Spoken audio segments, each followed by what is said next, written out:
tarde, meu irmão. Prazer estar aqui com você, onde nós estudaremos mais uma porção da Palavra de Deus.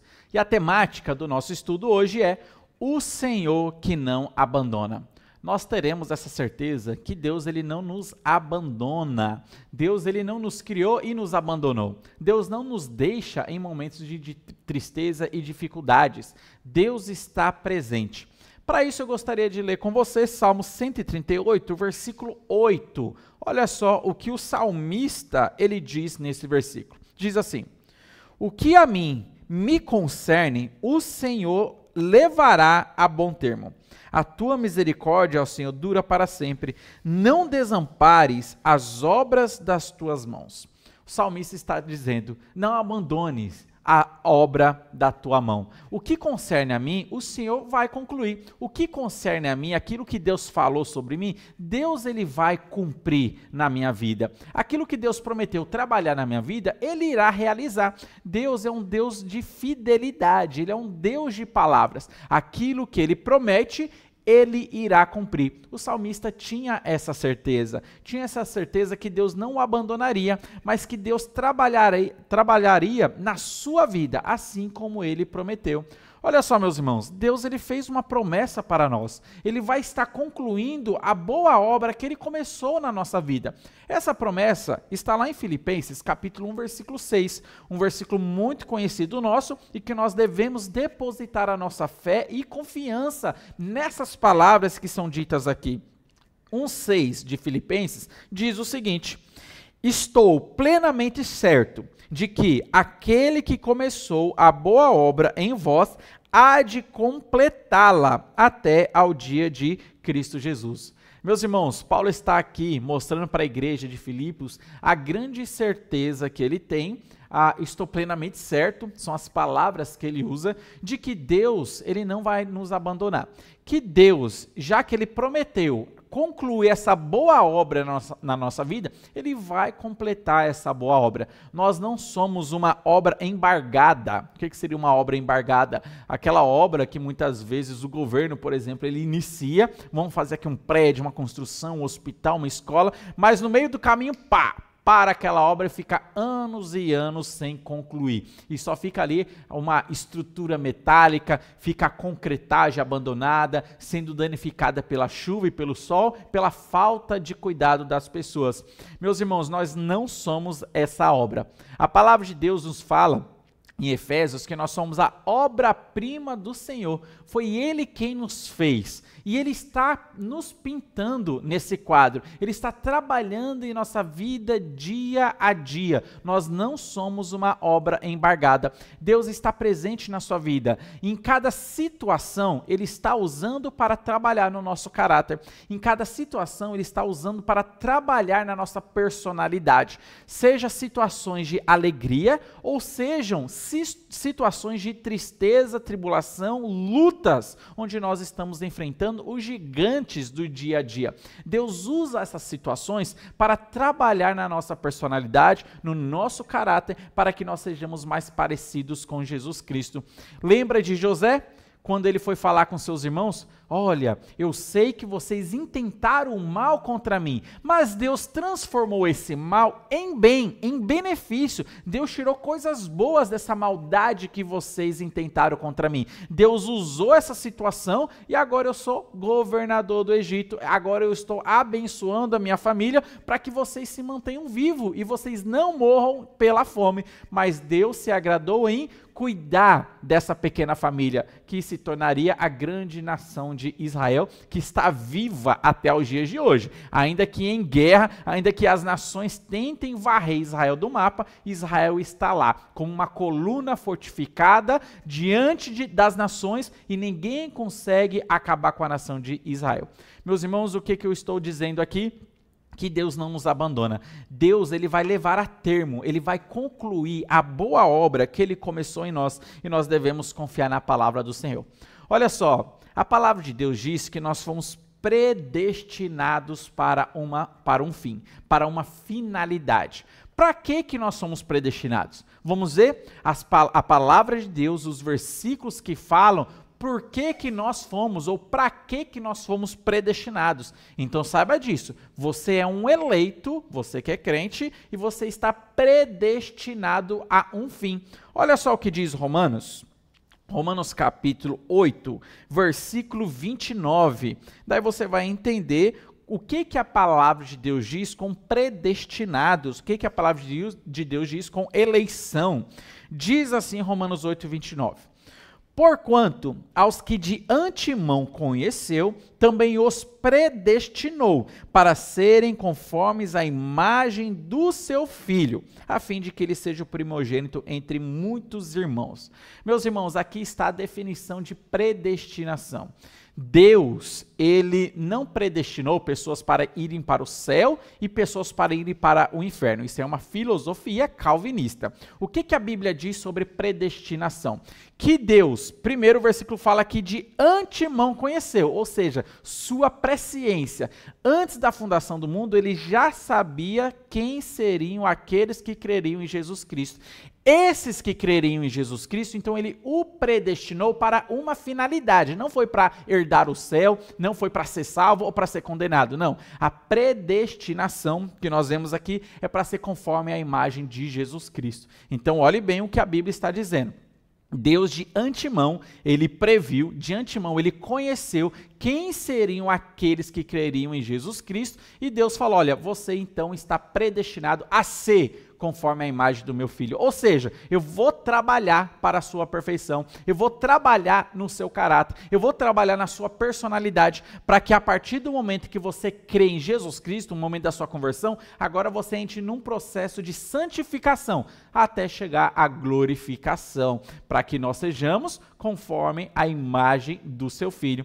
Notou que você está predestinado para esse fim? Meu irmão, não tem como você não ser a imagem de Jesus Cristo, não se transformar conforme a imagem de Jesus Cristo. Não tem como você se desviar desse caminho e não chegar a essa finalidade de ser semelhante a Jesus Cristo. Nós estamos predestinados para esse fim. Nós que já cremos em Jesus Cristo, nós que já estamos em Cristo, estamos predestinados para essa finalidade. Olha só o que também diz Efésios capítulo 1, versículo 4 e versículo 5, também fala sobre predestinação, também fala sobre eleição. Diz assim o versículo 4. Assim como nos escolheu ou nos elegeu nele. Note que nós somos escolhidos em Cristo. Nós que estamos em Cristo, nós somos predestinados para uma finalidade. Para qual finalidade? Assim como nos escolheu nele, antes da fundação do mundo, para sermos santos e irrepreensíveis perante ele.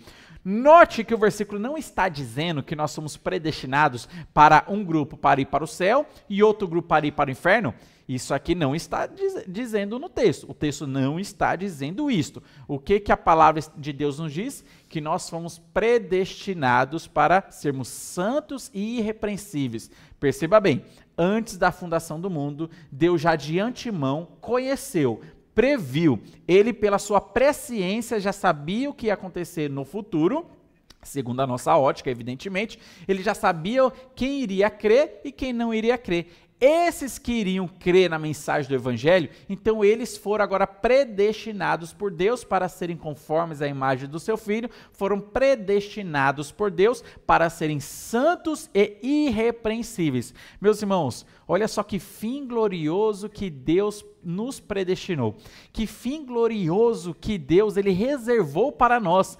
Deus ele nos escolheu agora para que nós não vivamos na condenação do pecado, para que nós sejamos separados do pecado. Nós estamos predestinados para esse fim de santidade, para que nós sejamos santos e irrepreensíveis, conforme a imagem do seu Filho. Meus irmãos, nós estamos caminhando para isso. É a luz que vai brilhando dia após dia, até ser dia perfeito. Nós estamos caminhando para isso. E no dia da volta de Jesus Cristo, essa obra que foi iniciada em nós no dia da nossa conversão será concluída na volta de Jesus Cristo. Quando Jesus Cristo vier para nos buscar no dia do arrebatamento, quando nós tivermos nossos corpos transformados, a obra salvífica de Deus estará completa em nossa vida. Nós já teremos ali sido salvos da condenação do pecado. Nesse presente momento estamos sendo salvos do poder e da influência do pecado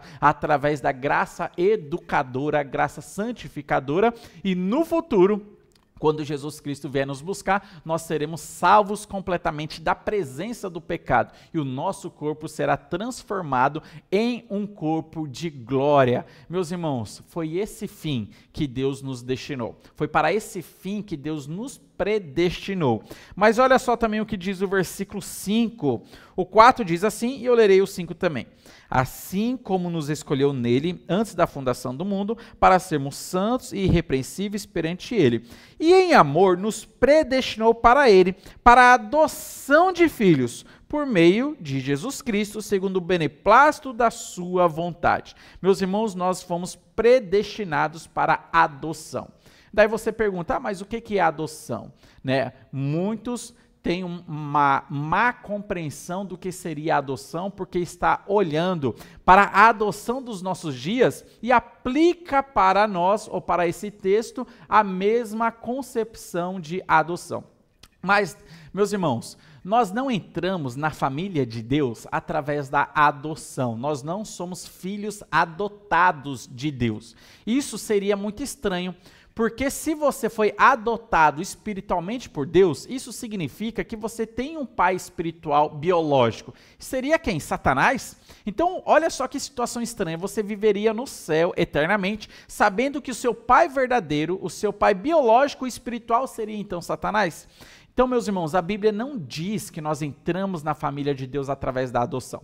Nós entramos na família de Deus através da regeneração. O que é regeneração? Novo nascimento. Nós nascemos na família de Deus. Nós somos filhos verdadeiros de Deus. Deus, ele nos salvou mediante a pregação da sua palavra. Foi essa a conversa que ele teve com Nicodemos. É necessário nascer de novo. É necessário você ser regenerado, você nascer agora na família de Deus. Então nós entramos na família de Deus através da regeneração. O que então significa adoção?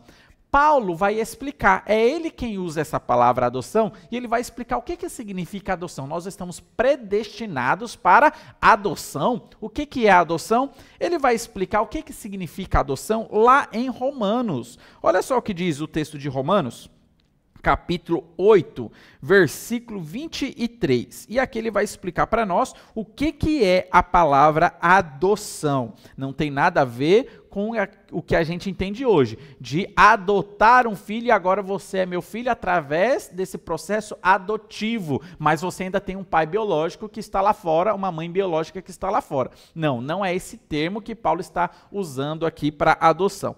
No 23 ele diz o seguinte, 8:23 de Romanos.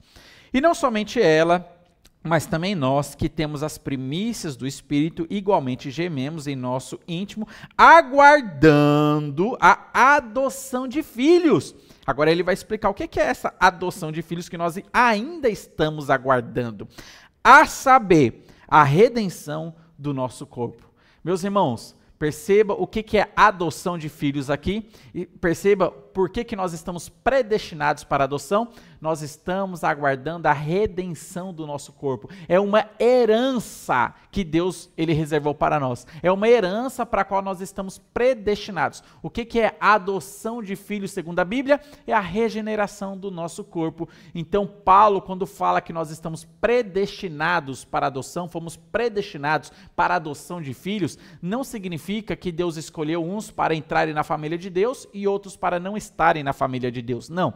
Quando nós somos predestinados para a adoção de filhos, é que você que é crente, você agora está predestinado para a glorificação do seu corpo, como o versículo está dizendo aqui para nós, para a redenção do nosso corpo. Você está predestinado para o dia do arrebatamento, você está predestinado para quando Jesus vier, ele levar você, agora com o corpo glorificado, você vai ser separado da presença do pecado, você ganhará um corpo glorificado, onde o pecado não te afeta mais, onde dores, doenças, lutos e choro não serão mais presentes na sua vida. Isso é adoção, segundo Paulo está nos dizendo na palavra de Deus. Então nós não devemos entender a adoção aos moldes da nossa cultura. Nós devemos entender a palavra adoção aos moldes que Paulo explicou na palavra de Deus. Lembre sempre disso. Um versículo dá luz a outro versículo. A Bíblia interpreta a própria Bíblia. Eu não devo interpretar a Bíblia através do meu olhar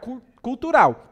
Eu devo interpretar a Bíblia através do olhar daquele que escreveu esse livro aqui. Então, a adoção, segundo a Bíblia, é redenção do corpo. A adoção, segundo a Bíblia, é a glorificação do nosso corpo. A adoção, segundo a Bíblia, nós estamos esperando e aguardando. Nós estamos já predestinados para essa adoção, ou seja, para receber um corpo glorificado. Meus irmãos, olha só que magnífico. Deus não nos abandona. Nós não somos uma obra embargada. Nós somos uma obra que Deus iniciou esse processo, esse trabalho na nossa vida. E no dia em que você aceitou a mensagem do Evangelho, o Espírito Santo então entrou no seu coração. E a partir daí, todos os dias, todos os segundos e todos os minutos, Deus está trabalhando na nossa vida, usando situações, usando coisas para trabalhar na nossa personalidade, para trabalhar na nossa alma, nos santificando.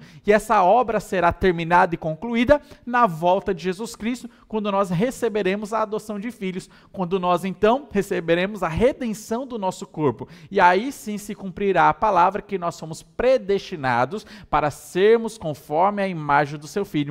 E aí sim se cumprirá a palavra que diz que nós somos predestinados e eleitos para sermos santos e irrepreensíveis. Então, meus irmãos, Deus não nos abandona. Saiba disso e tenha certeza disso. Deus não te abandonou, mas se cumpre em nossa vida aquela promessa que é uma realidade para nós.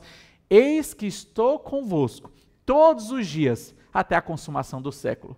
Cristo está com você, Deus está com você, o Espírito Santo está com você, trabalhando na sua vida até o último dia, até a volta de Jesus Cristo, quando nós estaremos para sempre com o Senhor, agora na sua presença gloriosa. Graças a Deus pela sua palavra. Você pode dar glórias a Deus, você pode agradecer a Deus e você pode ser grato ao Senhor em oração.